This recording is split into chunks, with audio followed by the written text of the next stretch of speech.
spectrum. So you'll see clients with like trauma symptoms, then you'll start seeing like DDNOS, which is like dissociative disorders not otherwise specified, or like some kind of dissociative spectrum. And then you have like dissociative identity disorder, which is kind of on the higher end, which is like the identity confusion is similar to the dissociative identity disorder, just because at that point you'll probably have parts of self that are not connected with each other.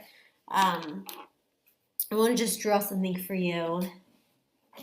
Like a lot of the times what we're working on in dissociative treatment is that, is this. Like, I'm just going to draw this for you because it might just be simplest to show you.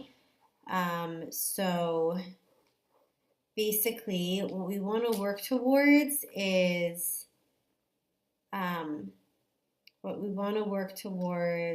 feels like they're not themselves, right? Then a lot of times what we're talking about is there's another part. It could be like another ANP, and we'll talk about ANPs in a minute, or EPs in a minute, but essentially if the person feels like, I don't know who this part is, then, just one second, I just want to draw this out for you.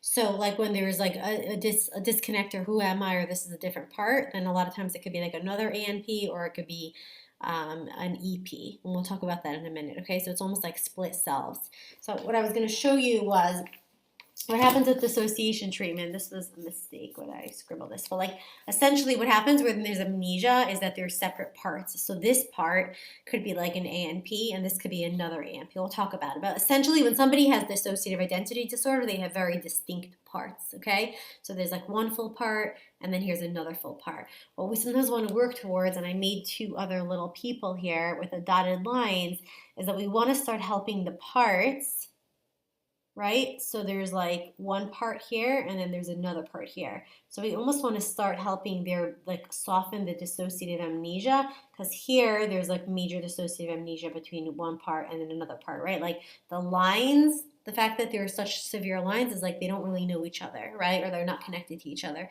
Here, there's almost like if there's parts, then there's almost like there's a softer like outline. So it's not like a I am a self and you're a separate self, right? It's like these two parts might start getting to know each other. We'll look at this soon. This is where there's much more dissociative amnesia. So what that means is, like, if I have a part and I have a completely separate part, and I'm just like, well, who is that Esther? Or who is she? Or who's that person? Versus like I'm a little oriented to the fact that there's some other part, it feels blurrier, but the amnestic wall, like the amnesia wall, is a little softer. So sometimes I'll draw this for clients and just say like I'll help them, because what we want to do with clients is we want to help our clients go from like dissociative identity disorder down to DDNOS, down to complex PTSD, down to PTSD. Right? We want to like walk down the spectrum of complex symptomatology and symptoms, right? So because it goes from like, right, there's anxiety disorders, post-traumatic stress disorder, I'm simplifying, complex PTSD, then you're going to have dissociative disorder not otherwise special, NOS, right, not otherwise specified, and then there's dissociative identity disorder.